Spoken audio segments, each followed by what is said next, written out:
Okay, welcome back. So for this last part of the lecture, we're going to talk about, or the last part of this review, it's not really a lecture, review of the Design 1 syllabus. What we're going to do is we're going to talk about the important dates, and we're going to talk about some of the materials. And let me just say before we get too far that the materials list for Design 1 may get a little bit longer. It might get expanded some more as we move, but also I will try my best wherever possible to supply you with materials, so trying to keep your costs down. So just keep that in mind. Um, and another thing I want to say is, and this is actually true for both Design 1 and Drawing 1, that there will be also probably one or two more lectures ahead of our meeting on class on Monday, where I go over some of the other beginning documents besides the syllabus. One document just covering the independent project, and some other documents, including a document that's just covering all of the COVID safety rules. So look out for those videos as well.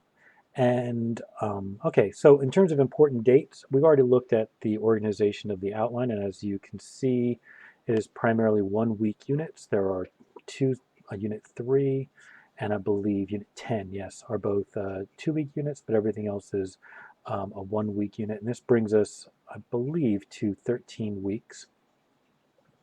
And I think we actually have allotted 14 weeks of class time. So hopefully it's tight ship, but hopefully we'll get this all done.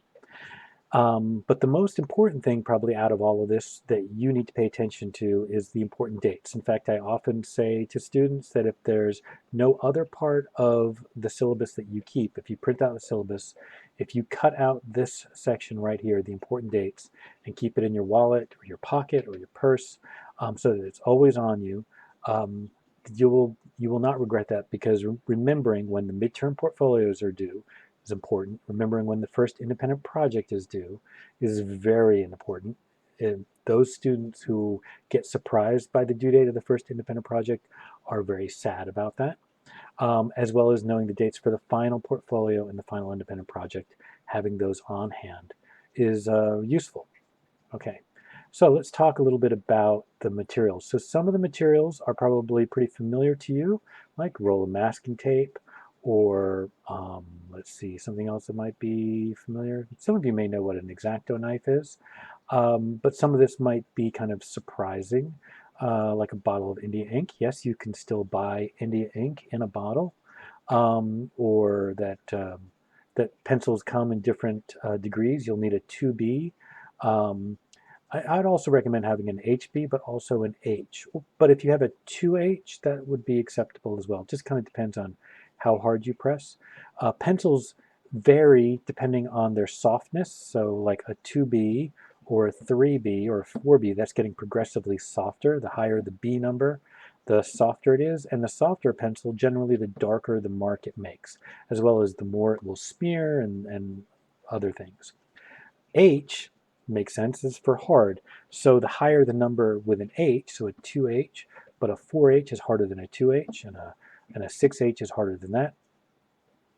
Generally, I don't understand why anyone would want a pencil harder than 2H, but some people do. So a hard pencil is hard. It doesn't smear, it doesn't make a mess, but it doesn't make a very dark mark. And also, because it's very hard, if you press hard with it, you wind up making basically you imprint into your page. So you got to be careful with hard pencils. I recommend an H and a 2B for this class. But I also said you probably would want an HB. But an HB is the same thing as a number 2 pencil, so most of you probably have an HB on hand already. Okay, there are two kinds of erasers that you need. One is a white plastic eraser and one is a kneaded eraser. When we meet in class, I'll kind of demonstrate the difference. One thing you can do, by the way, is you can look these up on online, like look them up in Amazon or on Dick Blick, and you'll get pictures of what these items are and give you a sense. And some of these you may have to order because some of them may not be available. I think, let's see, Bristol pads are available, but maybe not at the 9 by 12 size. Um, Indie ink is available. The pens are available. Rubber cement, yeah. Most of this stuff is available at local retailers. So anyway, a sketch pad. Now, if you have a sketch pad for the drawing class, then you can use the same sketch pad. And since the local retailers are not, they don't have the 9 by 11 or 9 by 12 size, but they do have an 8.5 by 11. So you can get an 8.5 by 11, and that is fine.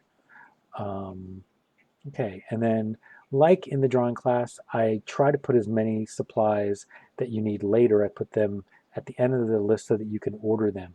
But if there are any of these first supplies that you need to order that you can't get locally, or you just you need to save money that way and order them, just let me know and I will try to help you.